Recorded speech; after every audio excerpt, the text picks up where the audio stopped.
Hey YouTube, it's Video Game Greek. I'm back with another video. This is probably going to be my favorite video on my channel. I'm really excited to talk about this. It is the most underrated or hidden gems of the Dreamcast. Now this is my favorite system, so let's get started. Alright, first game is Choo Choo Rocket. Now this is a pretty common game to be on the hidden gems list, but this is an unbelievable puzzler. It's so much fun. You can spend hours, 4-player, 2-player, whatever, even single player, playing this. This was a really fun game to play online back in the day, but currently you can play with just locally 4 players. The goal is to get all your mice into your holes by using directional arrows and trying to get them away from your opponent's holes. It's so much fun. You can spend hours playing this game. It's so much fun. So check that out if you haven't played it or heard of it. Next, we have Toy Commander. Now, this is a very fun, unique game where you are a toy and you go around different rooms, either racing other toys or going on missions. There's a ton of missions in this game and collecting items, bringing items to different areas. It's such a unique game. It's so much fun. You can just get lost into the world of the different rooms and going around that house and just flying the plane is fun. I mean, I remember one time I just sat there and flew around like this one room for probably a half an hour, just exploring, and the mechanics of the game are great when it comes to driving and flying. So check that out. Side note here, which is really interesting because I love holiday themed games. The Dreamcast generator had Toy Commander on as a demo, but it was called Holiday Mission, and you had to like rescue presents for Santa and bring them back to him. It's such a fun game, and you can get this for really cheap. So if you like holiday themed video games, check it out. All right, next. You either love or hate button mashers. I love button mashers, and this is a fun button masher. And a lot of these Olympic games are overlooked. Currently, it's 2012, but I think it was Beijing 2008 for the Xbox 360. That's a fun game. It's very similar, but it's a little more advanced in this game now. But this is a pretty straightforward button masher. It's so much fun. If you like playing multiplayer games, this is one to pick up and play. And very similar is Virtua Athlete. It's very similar, but this is more geared towards track and field events, where this has swimming and I get like skeet shooting and all that good stuff. All right, next is probably my favorite game for the Dreamcast. That's Dynamite Cop.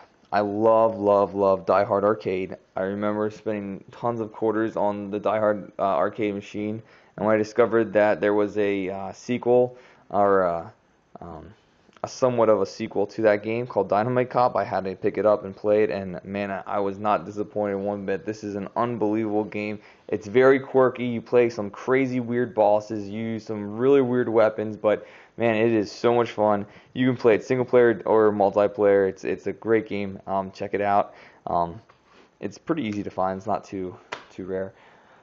Another game that's very similar to it is Zombie Revenge. I feel like it's the same kind of beat 'em up, picking up weapons, but it's more geared towards like a Resident Evil type feel, but it's still like a walkthrough beat 'em up where there's really not a lot of open, like trying to discover or go on missions and try to discover, like, oh, find this key, go here, and then do that like Resident Evil. This is more straightforward, linear. You're going to go through and just beat up all the enemies and then go to the boss and go to the next stage. So Zombie Revenge is a great game. Pretty easy. Check it out. All right, next. I'm not huge into fighting games, but I do appreciate an unbelievable fighting game that is Project Justice.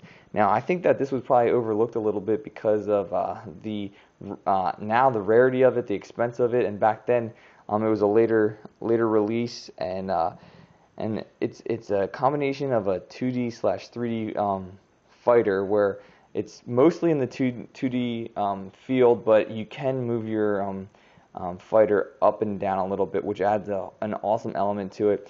And this has such a weird weird feel to it compared to other fighters where you can gauge the distance, I feel, a lot better, which doesn't make a lot of sense, but it feels like you can gauge the distance with you against your opponent so much better than any other fighter I've ever played. So check it out if you can find it for cheap. It's a great game. The weapons in this are fantastic. You can use a volleyball if you pick this one girl, and like the baseball bat is probably the one that everyone knows is so much fun to use. So check it out. Project Justice is an awesome game. Next, Sports Jam.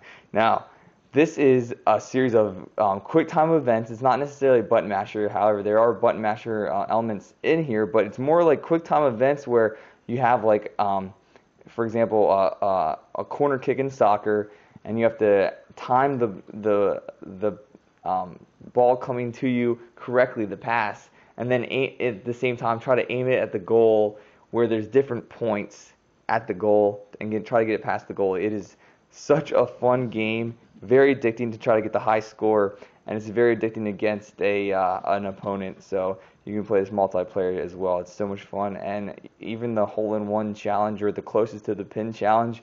Just yesterday, I had my best friend over, and we were playing this for hours, just continuously trying to get hole-in-ones, and it's not that hard, but you can change the settings to make it a lot harder so the wind kicks up and stuff like that.